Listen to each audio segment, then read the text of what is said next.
skip saja begitu. Karena pertama begini, kalau saudara keberatan dengan norma itu ada mekanisme hukum tersendiri. Bisa saudara judicial review ke Mahkamah Agung begitu. Jadi walaupun hakim memiliki kewenangan kontra legem untuk melakukan breaking the rule begitu, tapi supaya tidak terlalu banyak menguras energi para pihak berkonsentrasi membahas isu tersebut, barangkali fokus ke bagian lain aja begitu. Nah, itu soal itu majelis sudah ada sikap. Tugas saudara kan meyakinkan majelis begitu. Kalau buat majelis isu itu tidak menjadi isu hukum yang substansial begitu. Jadi supaya saudara tidak habis energinya membahas itu.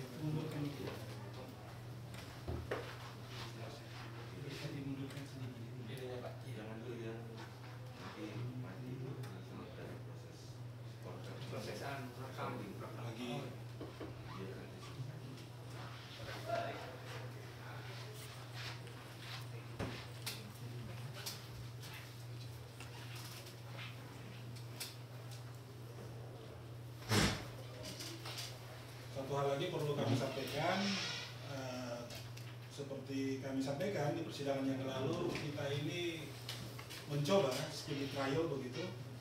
Jadi mulai dari sekarang saudara juga secara simultan sudah bisa mencicil, membuat kesimpulan dan penegasan dalil-dalil yang saudara akan pertahankan begitu dalam perkara ini.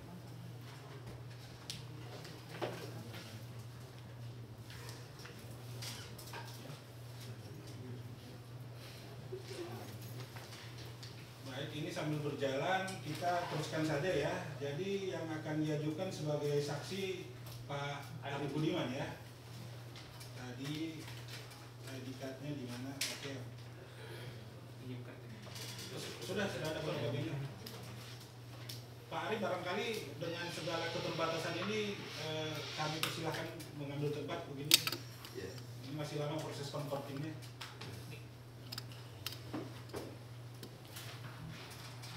Jadi mohon maaf Pak, ini kita gedung sementara, gedung kami lagi direnovasi di Pulau Gebang begitu, jadi ini serba darurat kita.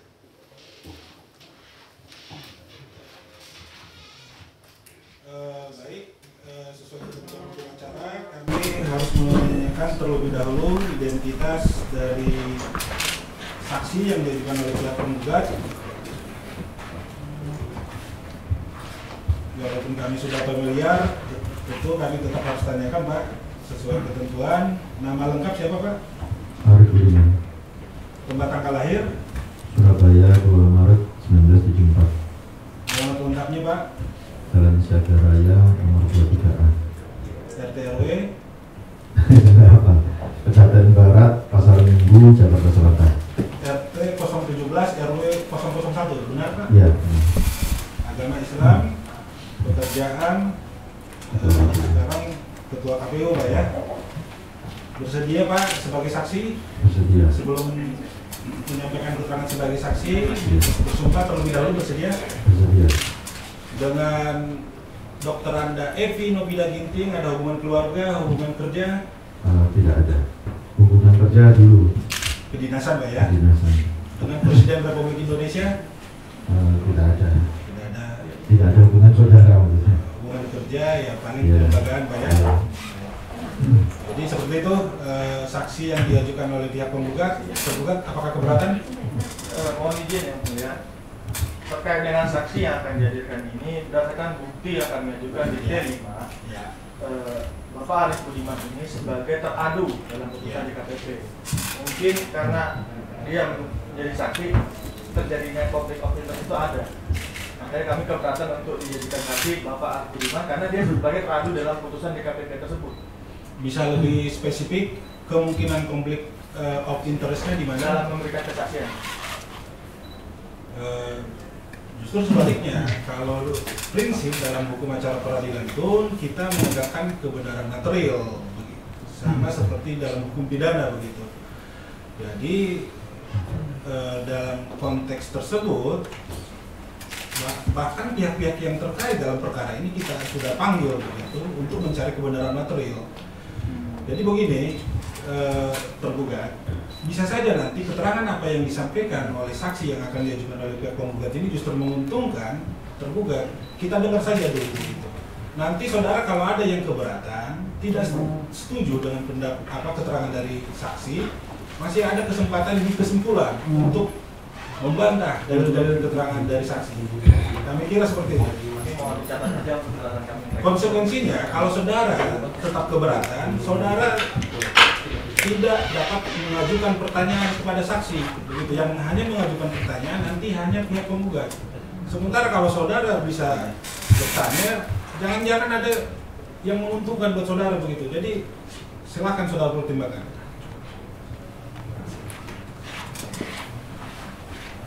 Nanti di kesimpulan, saudara masih punya kesempatan untuk menangkis apa yang diterangkan oleh saksi.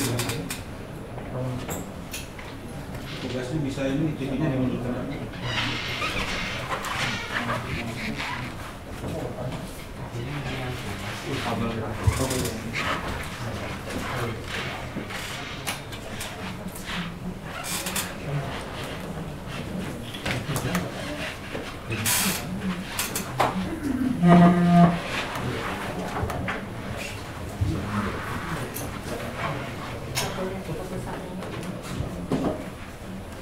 Bagaimana kuasa penggugat?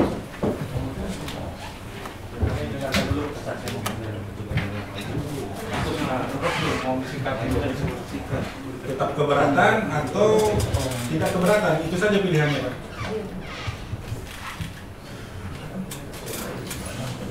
Ini ada tambahan dari Kang Muhammad. Ini sekedar pemahaman ya. Di peradilan tata negara sudah ada rule kenapa majelis hakim tetap memeriksa.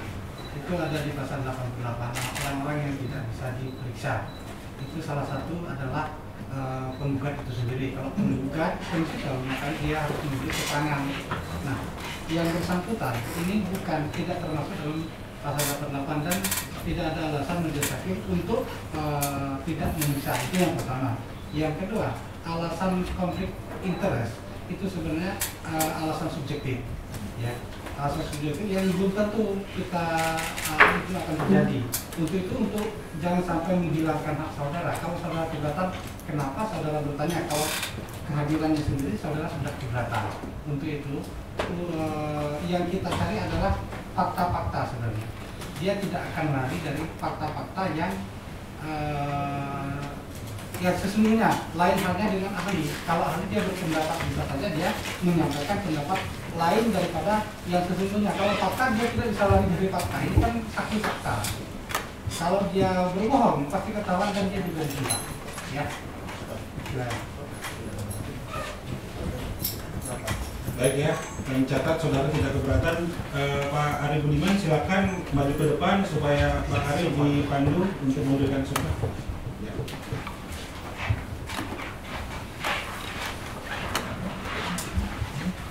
Diikuti langkah sumpah yang telah dibacakan.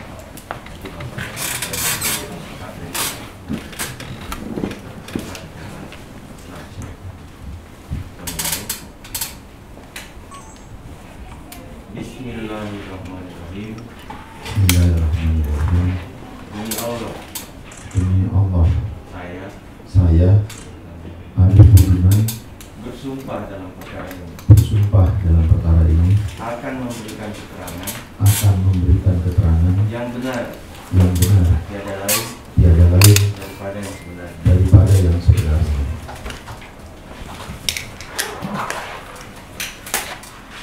Kuasa penggugat, kami persilakan saudara mengajukan pertanyaan terlebih dahulu kepada saksi fakta, tapi tolong disebutkan ini outline-nya apa, poin-poin yang akan disampaikan. Baik, terima kasih Yang Mulia. Sesuai dengan ini status saksi adalah saksi fakta. Saksi ini akan menjelaskan tentang pemeriksaan di DKPP yang diketahui atau dihadiri oleh saksi. Kemudian tentang proses pemanggilan oleh DKPP kepada para teradu, dalam hal ini anggota KPU RI. Kemudian apakah dalam pemeriksaan di DKPP itu DKPP sudah mendengar pembelaan dari penggugat atau saudari Evi Novida Ginting? Kemudian apakah yang menjadi objek pemeriksaan dalam sidang DKPP tersebut. Kemudian tentang ini pengetahuan saksi ya, karena saksi adalah ketua KPU yang menerbitkannya, tentang penerbitan surat KPU 1937/2019 yang dalam putusan DKPP disebut melakukan intervensi kepada KPU Kalimantan Barat. Kemudian pengetahuan saksi tentang putusan PHPU MKRI tahun nomor 154 tahun 2019 itu yang akan kami berikan batasannya yang ini. Jadi modul ini cukup banyak. Kami harap pertanyaannya bisa fokus, spesifik, tidak banyak ilustrasi-ilustrasi, tapi langsung ke pokok persoalan. Ya, siap Pak. Terima kasih saudara saksi Pak Ketua KPU sudah hadir di persidangan ini. Dalam persidangan ini Pak Ketua, kami butuh informasi dari saudara saksi Pak Ketua tentang bagaimana jalannya sidang pemeriksaan di DKPP. Jadi sepengetahuan kami ada 2 sidang, yaitu sidang pertama tanggal 13 November 2019 dan sidang kedua tanggal 17 Januari 2020. Mungkin saudara saksi Pak Ketua KPU bisa menjelaskan sidang pertama dulu Pak, bagaimana jalannya sidang itu. Baik, terima kasih kuasa penggugat yang saya hormati, Hakim Ketua, Hakim Anggota yang mulia. Terima kasih para kuasa penggugat. Sidang pertama saya hadir dan berlangsung singkat ya. Pengadu, karena kalau di sidang DKPP itu disebut pengadu dan teradu. Pengadu hadir prinsipalnya dan kuasanya. Kemudian saya hadir beserta beberapa anggota, kecuali penggugat tidak hadir pada saat itu. Dan sidang berlangsung singkat, kalau tidak salah kurang lebih 11 menit gitu ya, tidak lebih dari 12 menit lah saya melihat di rekaman YouTube-nya. Yang pada intinya pada sidang pertama baik prinsipal maupun kuasanya menyatakan mencabut pengaduannya. Jadi tidak sempat menyampaikan pokok-pokok aduannya, dan teradu pun juga tidak sempat menyampaikan pokok-pokok jawaban atas pengaduan pengadu. Mungkin saudara saksi ingat ketika pengadu mencabut pengaduan itu, membacakan pengaduan, tadi kuasa dan pengadunya mengajukan pencabutan. Bagaimana sikap dari majelis pemeriksa DKPP?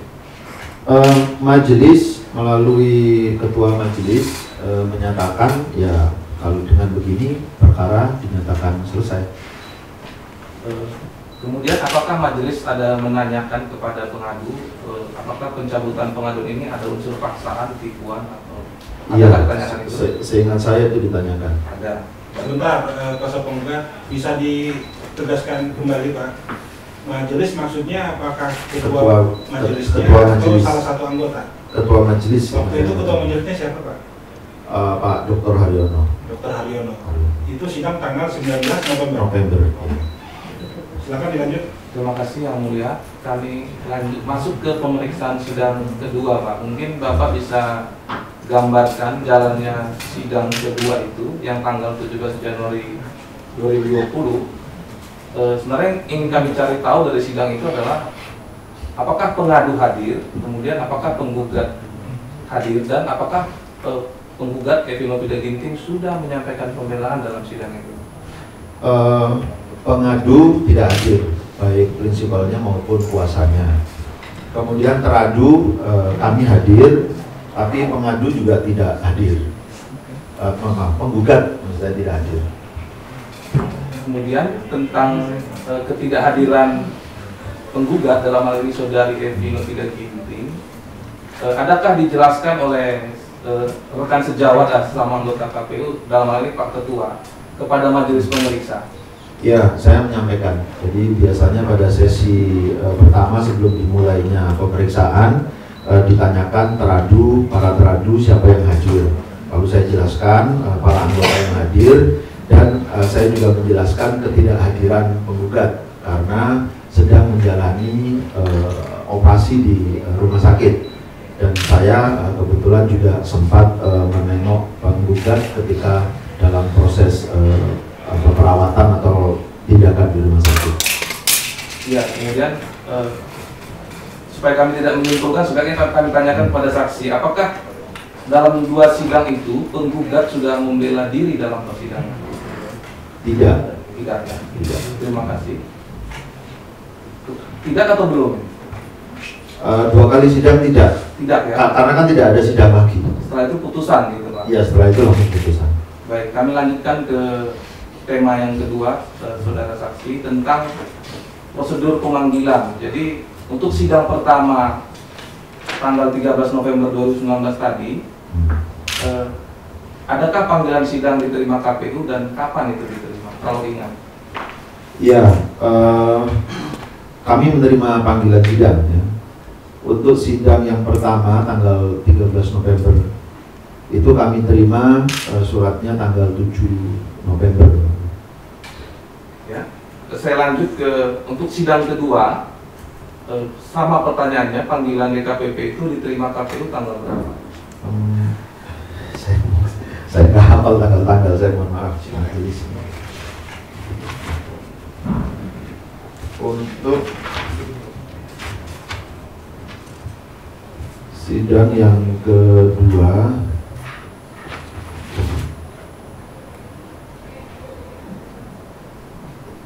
sidang yang kedua tanggal 17 Januari, suratnya diterima tanggal 13 Januari.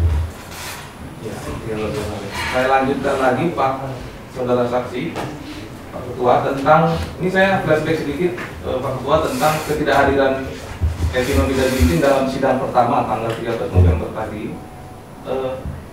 Pengetahuan Saudara Saksi, kenapa waktu itu Evi Nofida Ginting Manik ini tidak hadir dalam sidang pertama DKPP? Karena beliau pada saat itu selaku divisi teknis sedang menjalankan tugas melakukan bimtek dengan KPU daerah, KPU provinsi. Nah, biasanya kalau ada yang menjalankan tugas begitu, kemudian kita juga sedang dipanggil dalam proses persidangan, kalau masih terkejar itu yang bersangkutan, para anggota gitu, selesai menjalankan satu tugas langsung bergabung di dalam persidangan. Tetapi karena sidang pertama itu hanya berlangsung 11 menit gitu ya, jadi mungkin tidak terkejar untuk bisa mengikuti persidangan. Terima kasih Pak. Kalau kami lanjut ke tema selanjutnya tentang ini pertanyaan sifatnya meng-cross check ya dengan bukti yang sudah kami ajukan. Putusan DKPP nomor 317 tahun 2019 tanggal 18 Maret 2020. Dalam putusan itu disebut bahwa DKPP mendengar keterangan pengadu dan ada ketentuan dalam peraturan DKPP nomor 31 pasal 31 ya ayat 4, pengadu menyampaikan alasan pengaduan di bawah sumpah di hadapan sidang DKPP. Ketika saudara hadir dalam sidang pertama dan kedua itu, apakah pengadu ada memberikan keterangan di bawah sumpah di hadapan sidang DKPP? Tidak, sebagaimana yang saya jelaskan di awal tadi ya. Jadi pada sidang pertama mereka hanya menjelaskan bahwa mereka mencabut pengaduannya. Kemudian pada sidang kedua mereka bahkan tidak hadir di dalam sidang yang kedua. Baik, kami lanjutkan untuk selanjutnya. Dalam sidang DKPP tanggal 17 Januari 2020 tadi Pak, sidang yang kedua, yang menjadi objek pemeriksaan dalam sidang DKPP itu mungkin boleh Bapak jelaskan ke kita dalam sidang. Yang menjadi objek yang diajukan adalah surat KPU nomor 1937. Ya, jadi surat KPU 1937 tadi itu Pak, kami lanjutkan ya pertanyaan kami. Jadi tentang surat KPU nomor 37 2019 tanggal 10 September 2019 itu, pertanyaan begini Pak Ketua, mengapa KPU menerbitkan surat itu? 1937 yang dibuat tanggal 10 September itu kan sebetulnya rangkaian panjang dari proses yang telah dilakukan oleh KPU Kalimantan Barat. Jadi yang pertama KPU Kalimantan Barat sudah menjalankan putusan MK, kemudian ada surat Bawaslu, kemudian mereka berkonsultasi kepada kita, lalu kita jawab jalankan sesuai dengan putusan MK. Nah, tetapi mungkin karena itu berjeda 1 hari ya, mereka telah menjalankan putusan Bawaslu. Nah, kemudian atas itu mereka berkonsultasi lagi kepada kami dan kami berikan arahan. Ya, tanggal 8 September mereka berkoordinasi dengan kita, lalu tanggal 10 kami berikan arahan kembali agar menjalankan sebagaimana putusan Mahkamah Konstitusi. Jadi surat itu keluar karena ada kewajiban, kewenangan ya yang sudah diberikan kepada KPRI untuk memberikan untuk melakukan monitoring, supervisi kepada KPU Provinsi dan KPU Kabupaten Kota. Kemudian saya masih di surat Pak, walaupun nanti akan masuk ke putusan PHPU selanjutnya ya, tapi kita fokus di surat ini dulu. Pak Ketua bisa menjelaskan bagaimana proses penerbitan surat itu di KPU? Setiap keputusan yang dilakukan oleh KPU selalu dilakukan dalam forum rapat pleno, karena lembaga ini sifatnya adalah kolektif kolegial. Nah, persetujuan terhadap surat-surat itu diberikan dengan membubuhkan parafnya di dalam surat itu. Kalau ada yang menyatakan berbeda, ya biasanya mereka tidak membubuhkan paraf atau membuat keterangan yang di dalam rapat kami dia menyatakan berbeda. Khusus untuk surat 1937, para anggota membubuhkan parafnya semua. Itulah kemudian saya membuat tanda tangan terhadap surat penerbitan surat 1937. Saya ingin pertegas di tadi pleno itu, apakah itu sikap dari individu atau sikap lembaga surat itu? Tentu sikap lembaga. Sifatnya kebijakan atau tindakan biasa saja? Saya paham ya apa yang dimaksud dengan tindakan atau kebijakan. Tetapi dokumen resmi yang dikeluarkan oleh KPU itu adalah kebijakan lembaga, itu putusan lembaga. Keputusan lembaga. Ya. Itu tadi yang didasarkan putusan PHPU MKRI tadi yang dijelaskan di awal ya. Saya masuk ke putusan PHPU MKRI nomor 154 2019 tanggal 8 Agustus 2019 khusus mengenai Dapil 6 DPRD Provinsi Kalbar 6 Pak Ketua. Secara umum, saya mohon Pak Ketua bisa jelaskan apa yang menjadi dasar kewenangan KPU ya melaksanakan putusan PHPU Mahkamah Konstitusi tadi. Pertama, seluruh hasil pemilu yang sudah ditetapkan oleh KPU, kewenangan untuk bersengketanya itu hanya diberikan kepada Mahkamah Konstitusi. Jadi setelah hasil pemilu ditetapkan, satu-satunya lembaga yang diberi kewenangan untuk menyelesaikan sengketa hasil, ya, khusus untuk sengketa hasil adalah Mahkamah Konstitusi. Nah, untuk persoalan di Kalimantan Barat ini juga sudah dimasukkan ke Mahkamah Konstitusi. Seluruh bukti, seluruh persidangan juga sudah dijalankan. Sampailah kemudian keluar putusan Mahkamah Konstitusi.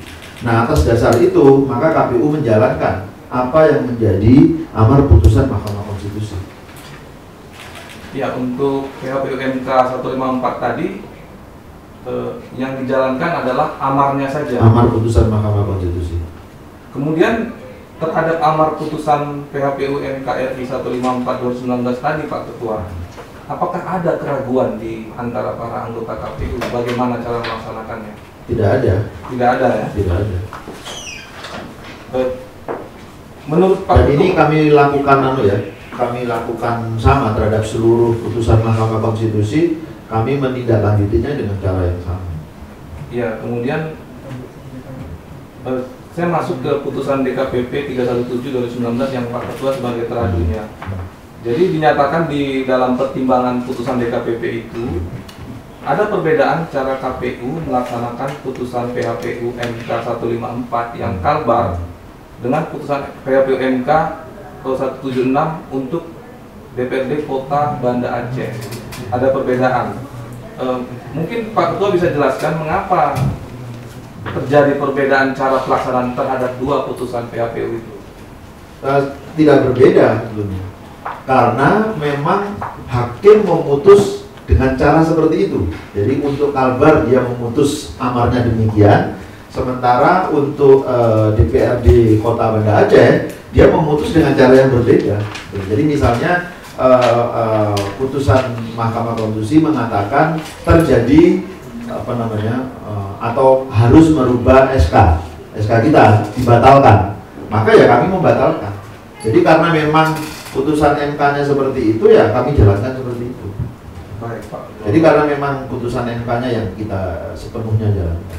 Baik, kami lanjutkan tentang meskipun ini adalah persidangan peradilan tata usaha negara, namun dasar dari objek gugatan kami adalah putusan Dewan Etik gitu ya. Kami mohon penjelasan yang lebih dalam dari Pak Ketua tentang pertanyaan saya begini. Apakah pelaksanaan putusan PHPU MK 154 tadi itu yang kalbar oleh KPU RI sudah tepat dan dapat dipertanggungjawabkan secara hukum dan etik? Coba pertanyaannya diubah, beliau saksi fakta bukan ahli, jadi kebenaran atau ketidaktepatan itu lebih cocok diajukan ke ahli. Baik, yang mulia, kami boleh rubah pertanyaannya yang mulia. Jadi kami rubah begini, KPU kan terikat kepada kode etik Pak ya, peraturan dari KPU nomor 2 tahun 2017 tentang pedoman Nomor 3. nomor 3 tentang beracaranya, nomor 2 tentang kode etiknya gitu ya. KPU terikat pada itu. KPU juga terikat pada peraturan KPU dan undang-undang pemilu gitu ya. Saat melaksanakan putusan MK itu, apakah itu semua sudah dipertimbangkan dengan baik seluruh peraturan itu? Iya, kami menyadari betul. Justru kalau kami tidak menjalankan sebagaimana putusan Mahkamah Konstitusi, tentu kami bisa dituduh tidak melindungi suara pemilih itu. Karena semua proses di Mahkamah Konstitusi sudah dilakukan, semua alat bukti sudah dimasukkan, persidangan sudah dilakukan. Maka putusan itulah yang menjadi pedoman kami untuk ditindaklanjuti dan untuk dilaksanakan. Kemudian tentang, saya masuk yang dari saya terakhir Pak Ketua, tentang putusan Bawaslu nomor 83 tahun 2019 tanggal 2 September 2019. Saya berikan sedikit informasi bahwa putusan DKPP tadi yang memberhentikan Ibu Evi ini menggunakan putusan Bawaslu sebagai rujukan normanya gitu ya. Dalam amar putusan Bawaslu disebut agar KPU menindaklanjutinya sesuai dengan ketentuan peraturan perundang-undangan yang berlaku. Pak Ketua ingat putusan Bawaslu nomor 82 itu? Iya. Ingat ya. Bagaimana cara KPU menindaklanjuti putusan itu yang 82 tanggal 2 September 2019? Putusan Bawaslu terkait dengan hasil itu kan keluar setelah putusan Mahkamah Konstitusi. Jadi tentu saja tidak dapat ditindaklanjuti karena demi menjamin kepastian hukum, seluruh sengketa yang sudah dimasukkan ke Mahkamah Konstitusi dan sudah diputus, maka itulah yang harus menjadi pedoman semua pihak menurut saya untuk bisa mematuhi, mengikuti dan menjalankannya. Kuasa Pemungut sedikit majelis sela. Jadi terkait tadi seperti ahli Pak Palguna juga sudah menyampaikan bahwa puncak penyelesaian sengketa pemilu bermuara ke MK begitu. Ahli saksi juga menyatakan demikian, dan menurut pengetahuan kita juga berdasarkan tahapan penyelenggaraan pemilu yang dikeluarkan oleh peraturan KPU begitu, ya outputnya itu di MK semua begitu. Yang menjadi pertanyaan, kalau memang sudah terjadwal seperti itu penyelesaiannya di MK, apakah ada misalnya peraturan Bawaslu yang lain yang memberikan ruang buat mereka masih memproses pengaduan sengketa administrasi pemilu seperti itu, sehingga sesudah diputus di MK 12 Agustus kalau tidak salah masih diajukan ke Bawaslu, mereka masih berwenang begitu. Pengetahuan saksi bagaimana? Ya, Bawaslu di dalam peraturannya kan juga tidak bisa menolak perkara gitu ya. Tetapi mestinya dalam memutus juga harus dipahami kalau terkait sengketa hasil tidak bisa memutus setelah putusan Mahkamah Konstitusi. Karena sengketa hasil pemilu itu bagian akhirnya ya di Mahkamah Konstitusi. Kalau memang disengketakan. Kalau tidak disengketakan, maka yang sudah diputus oleh KPU RI itulah yang final. Sepengetahuan saksi, apakah ada jadwal tahapan seperti yang dimiliki oleh KPU yang dimiliki juga oleh Bawaslu seperti itu? Iya, tentu jadwal dan tahapan pemilu yang dibuat melalui peraturan KPU itu mengikat semua pihak, baik penyelenggara pemilu maupun peserta pemilu. Penyelenggara pemilu berarti KPU, Bawaslu, dan DKPP. Kemudian peserta pemilu kalau 2019 berarti partai politik dan pasangan calon presiden dan wakil presiden. Kondisinya seperti itu ya. Silakan kalau mau dilanjut. Lanjutkan rekan Izin kami. yang mulia. Saudara saksi, tadi ada beberapa hal yang ingin kami dalam lalu banyak. Jadi atas pertanyaan rekan kami tentang pelaksanaan putusan MK di Kalimantan Barat dan Banda Aceh. Nah, itu apakah karena saksi menyatakan konsisten KPU menjalankan? Apakah memang di dalam putusan Mahkamah Konstitusi itu ada perbedaan? Ada perbedaan putusan dalam hal kabar, tidak ada perintah, tidak ada amar putusan MK yang membatalkan putusan KPU RI, dan kemudian kalau di Banda Aceh itu ada, begitu? Iya. Iya. Jadi ada perbedaan di situ ya? Ada perbedaan di situ. Kemudian pertanyaan kedua, tadi sedikit ke belakang berkaitan dengan sidang kedua di DKPP tanggal 17 Januari. Tadi ingin sedikit kami dalami yang terungkap di persidangan atau yang dipertanyakan oleh majelis pemeriksa kepada saksi tentunya salah satu yang hadir, itu hal-hal apa saja? Ya dua hal ya. Apa yang sudah dilakukan oleh KPU Provinsi Kalimantan Barat dan apa yang sudah dilakukan oleh KPU RI untuk menindaklanjuti putusan Mahkamah Konstitusi. Jadi ada dua hal itu. Kemudian apakah ada pertanyaan yang spesifik terhadap perseorangan? Karena ini kan peradilan etik kan menyangkut perseorangan. Apakah ada pertanyaan yang spesifik ditanyakan oleh majelis pemeriksa kepada saudara ahli selaku ketua KPU, kepada yang lain yang hadir satu-satu gitu? Ada ya? Seingat saya tidak ada. Ya. Sebentar, kuasa penggugat. Jadi tolong lebih diperjelas Pak Arif. Karena begini tadi saksi menyatakan bahwa ketika sidang dibuka, Pak Harjono menyatakan sidang selesai begitu. Sidang yang pertama. Sidang yang pertama. Ya. Nah, kalau kemudian di sidang berikutnya ada pertanyaan menyangkut materi, ketika sidang dibuka itu seperti apa? Ketua majelis menyampaikan pembukaan sidang. Ya. Yang pertama saya perlu sampaikan majelisnya berbeda. Sudah berbeda. Sudah berbeda. Karena kalau di sidang kedua ketua majelisnya siapa Pak? Seingat saya Prof. Muhammad. Prof. Muhammad. Saya agak lupa. Ya, seingat saya. Pak Alfitra, saya agak lupa. Ya. Maksud kami, tidakkah dibacakan sebelumnya berdasarkan berita acara persidangan sebelumnya, agenda kita hari ini seperti ini begitu? Iya. Maksud Jadi kami begini, kalau memang sudah dinyatakan selesai di sidang sebelumnya, kenapa masih dibuka lagi begitu? ya saya tidak tahu ya kenapa itu dibuka lagi. Sebetulnya ketika mau menghadiri pun saya juga bertanya-tanya. Ini kok dibuka lagi? Saya tidak bisa kan mengkonfirmasi kepada orang-orang atau majelisnya kenapa kok ada sidang lagi. Saya pikir sidang itu juga akan menyatakan atau membacakan ketetapannya atau putusannya begitu ya. Tapi ternyata kan kok yang sudah dicabut masih mengurai soal materi persidangannya. Tapi yang jelas waktu sidang pertama dipimpin oleh Pak Haryono, kemudian kan Pak Haryono menjadi Dewan Pengawas sehingga dia mengundurkan diri. Sidang kedua majelisnya berbeda. Tapi saya mohon maaf nggak hafal susunan Dari majelisnya. pihak teradu atau pengadu tidak. Pengadu tidak hadir. Pengadu baik prinsipalnya maupun kuasanya tidak hadir.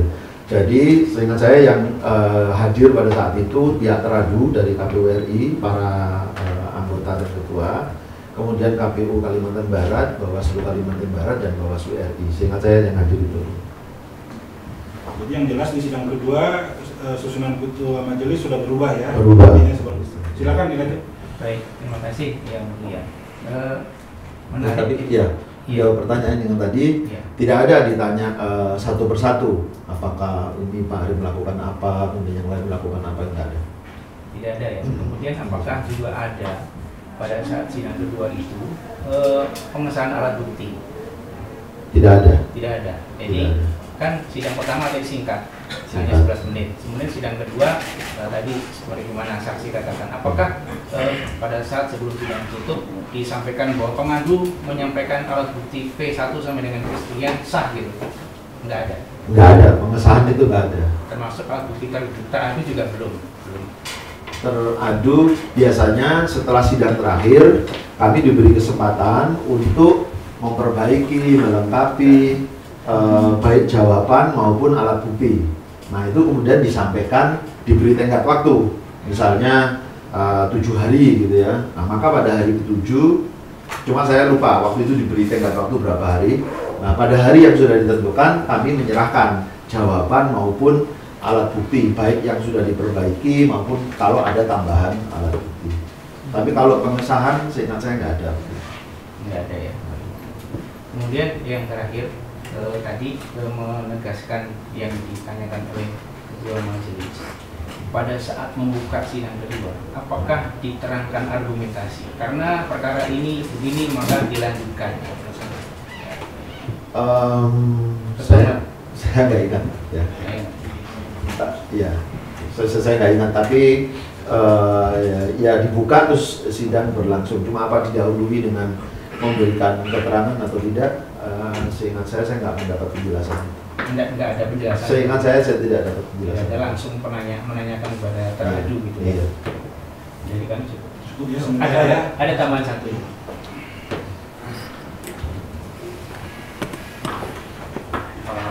Para saksi, tadi berdasarkan pertanyaan rekan kami terkait dengan putusan 154 bahwa KPU tidak ada keraguan pada saat itu. Itu tadi saya dengar langsung. Pertanyaan saya, apakah ada tahapan yang dilakukan oleh KPU di dalam melaksanakan putusan 154 ini, tahapan untuk menuju supaya tidak ragu-ragu terhadap isi daripada putusan tersebut?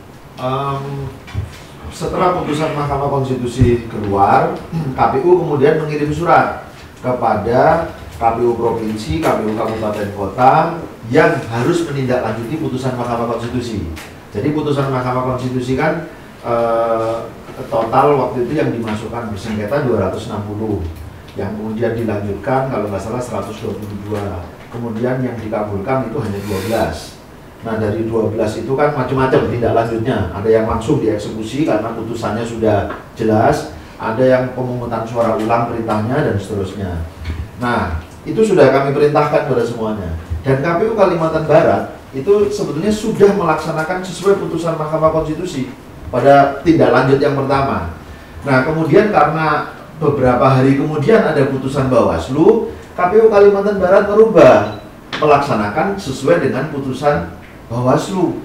Padahal kami sudah memberikan arahan. Nah, itulah mengapa kemudian tanggal 8 September mereka berkoordinasi dengan kita, berkonsultasi juga dengan kita, dan keluarlah surat untuk menjawab ya permintaan konsultasi mereka itu agar mereka menjalankan sebagaimana putusan Mahkamah Konstitusi.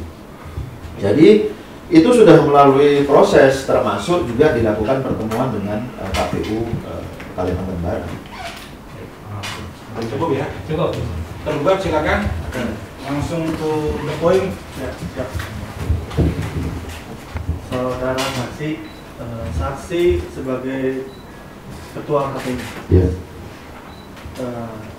Saya ingin tahu apakah di KPU dapat melakukan seperti intervensi terhadap atau meminta menunda pelaksanaan suatu putusan di KPU. Intervensi Terhadap putusan SK Presiden yang telah memberhentikan anggota KPU. Oh, bukan intervensi ya. Saya ingin mengkoreksi. Dalam banyak kebijakan yang kita keluarkan tidak ada satupun yang sifatnya intervensi. Baik kami bersurat kepada jajaran kami yang di bawah, KPU Provinsi maupun Kabupaten Kota, maupun kepada antar lembaga. Jadi kami berkirim surat kepada DPR, Presiden, Kementerian, itu sifatnya bisa koordinasi, penjelasan dan macam-macam. Tapi tidak ada yang disebut intervensi. Tidak dapat mengintervensi. Tidak.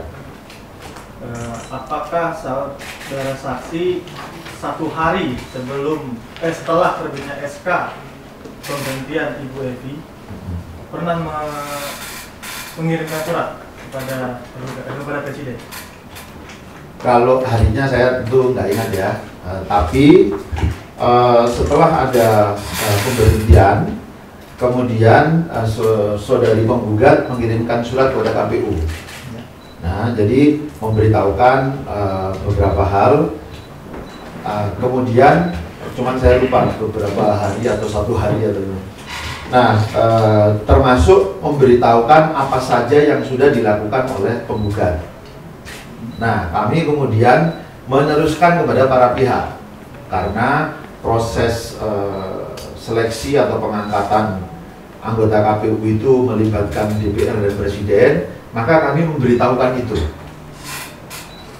Memberitahukan apa nih? Ya, memberitahukan apa yang sudah dilakukan oleh saudari penggugat. Memberitahukan kepada Presiden. Kepada Presiden, kepada DPR, bukan hanya kepada Presiden, juga kepada Untuk DPR. apa? Untuk Ya, menunda atau bagaimana? Pertama, menyampaikan fakta-faktanya, ada putusan ini dan segala macam. Kemudian saudari penggugat juga sudah melakukan langkah-langkah apa. Nah, lalu kemudian kami atas dasar fakta-fakta tersebut, cuma saya tidak tahu isi isi pastinya ya, saya kalimat detailnya. Tapi kira-kira substansinya adalah kami meminta agar proses ini bisa dihormati gitu ya, sampai dengan selesainya proses ini sebelum mengambil tindakan-tindakan berikutnya. Nanti tidak ada kata permintaan untuk penundaan. Ada. Jadi bagian dari penghormatan proses itu adalah menunda proses selanjutnya. Karena kalau ada pemberhentian itu kan harus ditindaklanjuti, gitu ya. Iya. Nah, maka atas fakta-fakta yang disampaikan tadi, kami menyampaikan mohon dilakukan penundaan untuk langkah atau tahapan pelaksanaan berikutnya. Apakah ketika satu SK pemberhentian sudah terbit, terus dilakukan lagi diminta penundaan, apa itu lazim? Benar yang Penggugat coba diubah pertanyaannya begitu. Ini kami karena ada dokumen yang ditandatangani oleh ketua KPU untuk menunda. Apakah ini lazim? Ini perlu kita ketahui. Prosedur yang berlaku di situ. Tadi sudah dijelaskan oleh saksi fakta. Jadi konteks yang bersangkutan sekedar memberitahukan proses yang sedang berjalan dan sudah ditempuh oleh penggugat begitu. Dan itu sesuatu yang tidak bisa diinterpretasi sebagai lazim atau tidak lazim begitu. Itu sesuatu yang lumrah begitu. Yang sesuatu yang tidak bagian dari hak-hak yang dimiliki setiap warga masyarakat begitu. Jadi begini saja kuasa tergugat, tolong ini kita menggali keterangan dari saksi menyangkut proses-proses sebelum keluarnya objek sengketa begitu. Ya, baik. Saya langsung saja. Iya. Di tanggal 24 Maret 2020, apakah saudara saksi ada meminta kepada Presiden untuk menunda pelaksanaan putusan DKPP? Kalau tanggalnya saya lupa ya. Tapi kami sebetulnya apa yang saya lakukan itu kan bukan sebagai Arief Budiman gitu ya, tapi sebagai wakil dari institusi. Iya, kami mengirimkan surat untuk menunda pelaksanaan putusan DKPP. Seingat saya substansinya begitu. Izin saksi, yang ingin saya tanyakan ketika persidangan DKPP, apakah saudara saksi memberikan jawaban? Jawab pada sidang kedua, ya. Tertulis maupun Tertulis dan penjelasan ya. Penjelasan. terkait dengan teradu penggugat, saudari Evi, apakah saudara saksi mengetahui saudara Evi memberikan jawaban atau tidak dalam persidangan di KPP itu? Tidak. Tidak sama sekali. Tidak, karena di dalam persidangan di KPP itu biasanya kami membuat jawaban tertulis. Ya, jadi karena perkaranya sama, maka semua teradu itu membuat satu jawaban tertulis. Dan sebagaimana yang disampaikan oleh kuasa penggugat tadi juga, proses persidangan tata beracaranya adalah para teradu baik pengadu maupun teradu itu diminta menyampaikan, karena majelis akan mendengarkan. Jadi bukan sekedar membaca jawaban kita, tapi juga mendengarkan. Nah, baik sidang pertama maupun sidang kedua, penggugat tidak ada dalam persidangan itu dengan alasan yang sudah saya sebutkan. Tapi keterangan tertulisnya menjadi satu kesatuan. Satu kesatuan sebagai jawaban kita. Sebentar sebelum masih ada. Penggugat, ini surat permohonan penundaan yang diajukan ke Presiden, maksudnya itu surat yang diajukan oleh Bu Evi sendiri atau ada surat lain yang dikeluarkan oleh lembaga KPU? Kalau memang ada di luar yang diajukan oleh Bu Evi, penggugat, itu jadikan sebagai nanti informasi diselipkan di kesimpulan. Siap. Karena tadi ditanyakan begitu. Tergugat membuktikan itu? Tidak. Tapi memang Pak Arif memang ada fakta seperti itu. Permohonan dari KPU sebagai lembaga mengajukan permohonan penundaan terbitnya keputusan dari Presiden. Iya, setelah Bu Evi mengirimkan surat kepada kita. Jadi baik penggugat atau tergugat nanti itu jadikan ad informandum ya. Siap. Supaya keterangan yang disampaikan saksi didukung oleh alat bukti yang lain.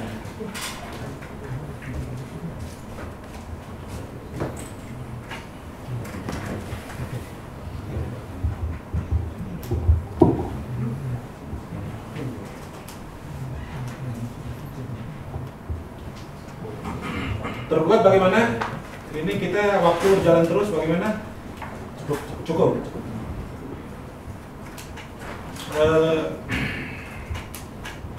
Dari majelis pertama saya mencoba mengajak ini persidangan ini melihat dari gambaran lebih makro ya, lebih luas begitu.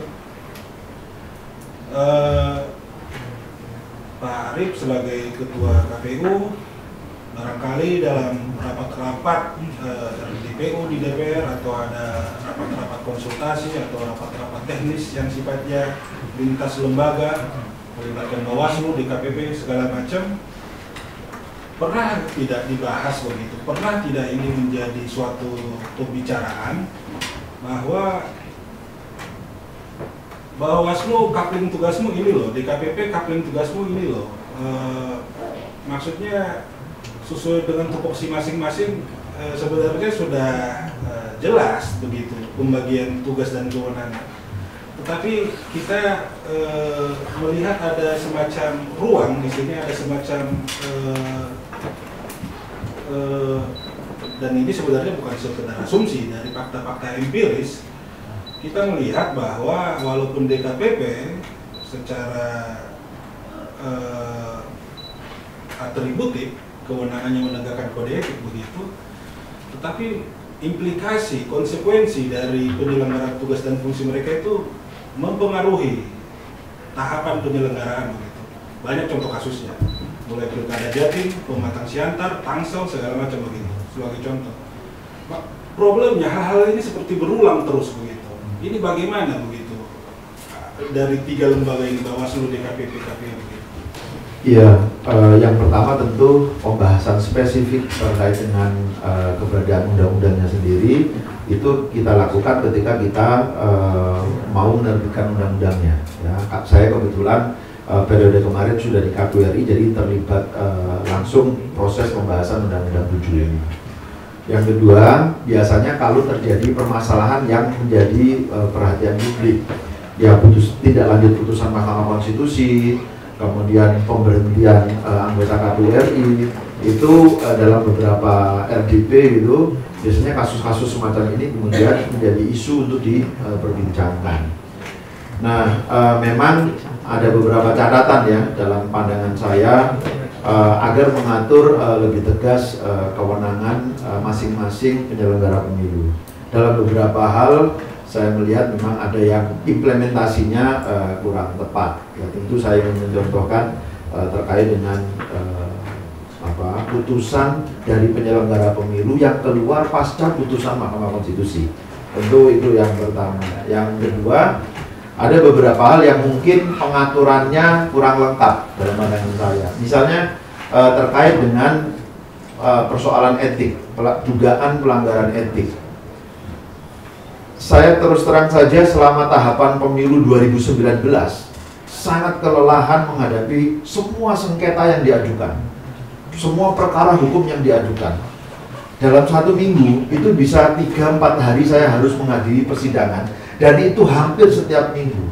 Saya diajukan ke kepolisian, saya diajukan KPU maksudnya ya, diajukan ke ombudsman, diajukan ke TUN, diajukan ke pengadilan, diajukan ke Bawaslu untuk sengketa administratif, diajukan ke DKPP untuk sengketa etik gitu ya. Jadi terus terang saya merasa kelelahan, dan itu sebetulnya tidak baik kalau tidak ditata dengan cermat, tertib, karena penyelenggara pemilu khususnya KPU bisa sangat terganggu dalam melaksanakan tahapan. Nah, baru saja terjadi minggu lalu saya diajukan lagi ke KPU ya, karena bukan hanya saya, diajukan lagi untuk persoalan etik terkait proses seleksi anggota KPU kabupaten yang itu sudah selesai lebih dari 18 bulan yang lalu, hampir 2 tahun, dan itu masih diproses. Padahal KPU jelas di dalam proses seleksi itu memberi tahapan, masukan masyarakat, tanggapan masyarakat. Di tahapan-tahapan itu kami sangat terbuka. Tetapi mengapa kalau ada dugaan pelanggaran pada saat itu tidak dilakukan saat itu? Nah, kalau ini tidak ditata dengan baik, saya khawatir menjelang pelaksanaan hari H pemungutan suara pemilu nanti, sekedar untuk, mohon maaf ini tapi asumsi ya, sekedar untuk mengganggu kesibukan anggota KPU, bisa saja semua diajukan dengan berbagai macam perkara, dan itu bisa tiap hari saya itu harus menghadapi persidangan. Apalagi khusus untuk persidangan etik, KPU tidak boleh menunjuk kuasa.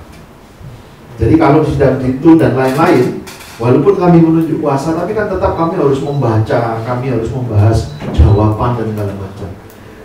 Nah, untuk sidang DKPP, kami tidak boleh menunjuk kuasa. Dan saya terus terang saja karena proses yang bisa sangat panjang, kemudian masing-masing anggota ketika diadukan juga harus hadir sendiri-sendiri semua, sementara tahapan pemilu sangat ketat, seringkali kami harus berbagi. Nah, kalau berbagi, maka ada hal prinsip yang sebetulnya tidak terpenuhi, yaitu dugaan pelanggaran etik kepada individu, pada orang per orang ini, dia tidak punya kesempatan untuk memberikan jawaban secara langsung. Sidang pertama, contoh kasusnya Bu Evi, itu dihadapi langsung oleh Bu Evi karena beliau ditugaskan untuk memberikan BIMTEK, bimbingan teknis, dan nggak bisa ditinggalkan. Nah, maka biasanya kami membagi waktu, oke, silakan datang ke sana, tapi setelah selesai langsung datang ke persidangan. Jadi menyusul hadir ke persidangan. Jadi memang ke depan bukan hanya relasi antar penyelenggara pemilu, tetapi juga substansi, kewenangan, hak, kewajiban yang dimiliki mungkin perlu juga dilakukan penataan. Kami sudah tangkap poinnya. Yang berikutnya, di putusan DKPP disinggung fakta menyangkut rapat pleno tertutup di gedung KPU. Itu bagaimana konfirmasinya, Pak Arief sebagai saksi? Ya, ya pada prinsipnya semua rapat pleno yang dilakukan KPU tertutup, kecuali yang diatur dalam undang-undang bersifat terbuka. Terbuka itu misalnya rapat penetapan hasil pemilu, perolehan suara, rekapitulasi, penetapan daftar pemilih, dan itu memang sudah diatur dalam undang-undang. Selebihnya ya kita melakukan rapat tertutup. maksud kami seperti ini, di putusan DKPP itu konteksnya kan dipersoalkan lah, privasi lah, begitu orang melaksanakan tugas tidak berjalan dengan nyaman, aman, begitu. Kira-kira seperti itulah poin yang ditampilkan di fakta putusan DKPP itu. Sebenarnya apa yang terjadi? Sebetulnya tidak ada yang seperti itu. Kami melakukan seperti biasanya saja. Syarat dilakukannya pleno adalah terpenuhinya quorum. Nah, kecuali quorumnya tidak terpenuhi, maka tidak bisa dianggap sebagai putusan pleno. Dan kalau KPU RI memberikan perintah, kemudian memberikan supervisi, monitoring, itu bagian dari kewenangan yang diberikan oleh undang-undang kepada kita. Jadi bukan sebagai bentuk intervensi. Dan itu ya. ditindaklanjuti oleh SOP, peraturan internal dan lainnya ya, di KPU. Ya. Apalagi kalau khusus untuk case-nya Kalimantan Barat ini, kami melakukan itu karena mereka juga meminta konsultasi kepada kita. Gitu.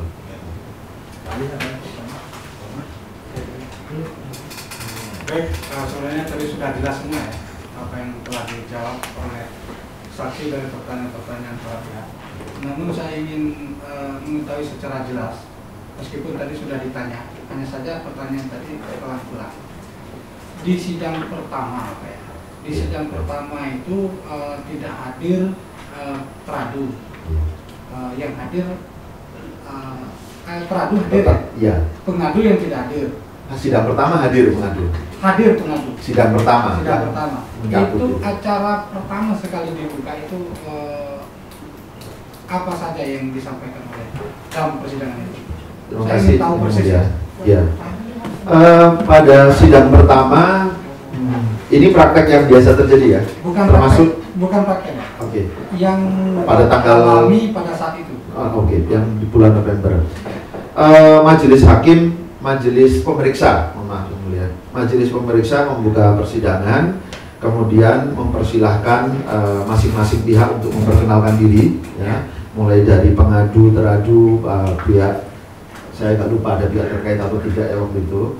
Kemudian mempersilahkan masing-masing, nah biasanya berurutan, mulai dari pengadu dulu menyampaikan pokok-pokok aduannya. Disampaikan biasanya?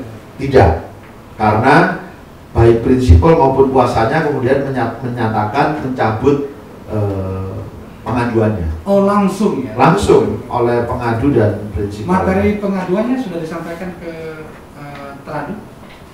Sudah, karena kalau persidangan kan kami menerimanya dari majelis.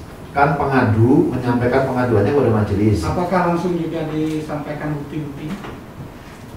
Saya tidak ingat, tapi yang jelas kami menerima pokok-pokok aduannya. Pokok-pokok aduan. Iya. Setelah penyampaian yang tertulis ya, kalau yang tulisan karena mereka tidak menyampaikan. Dari pengadu menyampaikan dicabut itu sudah selesai acara pada saat itu. Ya, bahkan kami sebagai teradu pun tidak mendapat kesempatan untuk menyampaikan jawaban atas Baik, itu kan tentu ada selang antara sidang pertama dengan sidang yang kedua. Iya, dari November ke Januari. Iya, itu ada penyampaian tidak bahwa nanti akan ditutup dengan putusan atau dengan sidang akan dilanjutkan dengan sidang yang kedua dengan agenda tertentu? Tidak. Seingat saya di sidang yang pertama sudah dinyatakan selesai. Kalau gitu perkara ini sudah dinyatakan selesai. Gitu. Ditutup, tidak ada diagendakan untuk sidang. Tidak dijadwalkan agenda sidang berikutnya. Ya. Yang sidang kedua itu apa saja materinya yang disampaikan oleh pemeriksa?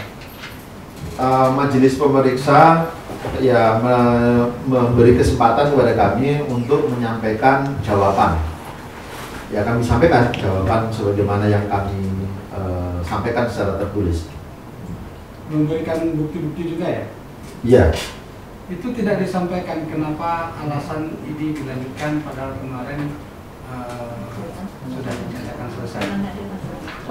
Secara detail saya nggak bisa mengingat ya apakah saya sempat menyampaikan itu atau tidak. Tapi sebelum dimulai persidangan sebenarnya saya juga bertanya-tanya, ini kan kemarin sudah dinyatakan selesai karena sudah dicabut.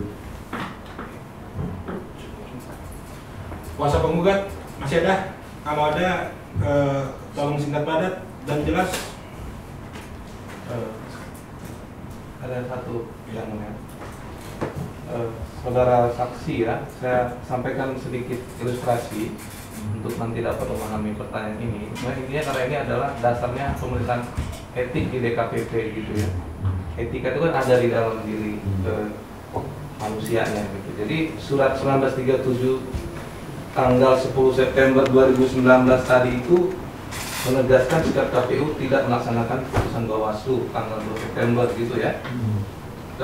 Di satu sisi memastikan agar putusan PHPU MK dijalankan sebagaimana mestinya gitu ya.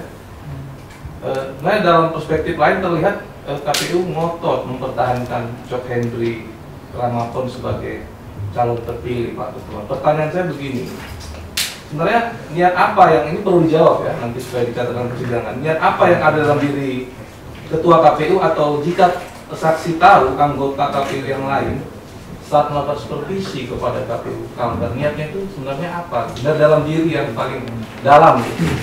Ya, pertama KPU tidak pernah punya preferensi tertentu ya. Nanti yang jadi harus nggak ada urusan dengan itu. Tetapi sepenuhnya apa yang kami lakukan adalah apa yang diperintahkan oleh Mahkamah Konstitusi, itulah yang harus kita jalankan. Hanya untuk menjalankan itu tadi ya. Iya. Kemudian pertanyaan selanjutnya, adakah dalam sidang DKPP yang kedua tadi, yang tanggal 17 Januari, suasana kebatilan atau niat anggota KPU itu ditanyakan? Saya tentu nggak hafal pertanyaan satu persatu ya, tetapi saya sampaikan secara eksplisit ya apa yang menjadi dasar kami harus mengambil sikap seperti itu.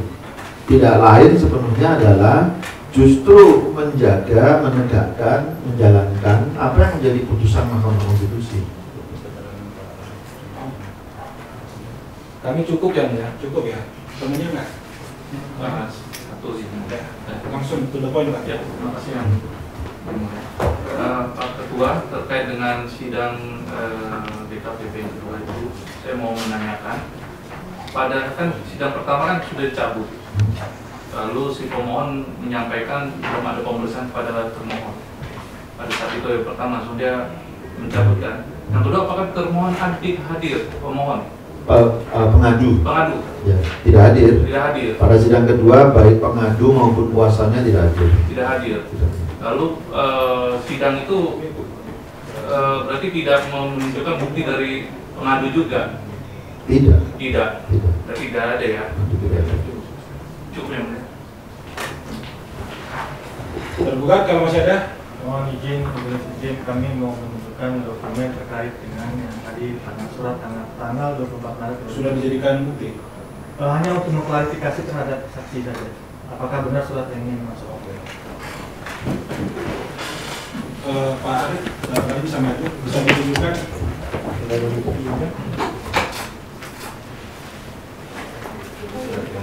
Ini surat 1 hari setelah SK terbit. Ya, ini Pak. Maka benar Bapak pernah menerbitkan surat ini kepada Presiden untuk menunda pelaksanaan putusan DKPP. Bukan Bu. Tidak masalah. Jadi nanti ini yang tadi saya minta jadi aturan berpada. Ini Bapak sendiri yang Iya, iya. Ya, karena dengan alasan adanya upaya hukum. Sudah dicermati Pak ya? Iya. Ya, silakan kembali ke tergugat. Terkait itu juga, tolong kami dijelaskan juga apakah dari pihak Presiden sudah menjawab surat tersebut. Kalau sudah dijawab, apakah nanti sudah diterima oleh pihak saksi begitu, maksudnya KPU sebagai lembaga, atau kalau tidak belum direspon kondisinya seperti apa begitu, barangkali bisa dijelaskan juga ke kami. Untuk surat ini belum kami tidak direspon karena 1 hari setelah SK pemberhentian Ibu Evi tadi. Jadi sampai sekarang prosesnya di Masih di segmen atau bagaimana? Segmen. Jadi KPU belum menerima balasan surat tersebut, intinya seperti itu ya. Belum ada tuh. Demikian ya Pak Arif ya, sampai sekarang suratnya belum diterima KPU. Iya, nanti saya mesti cek ya, saya itu juga lupa juga.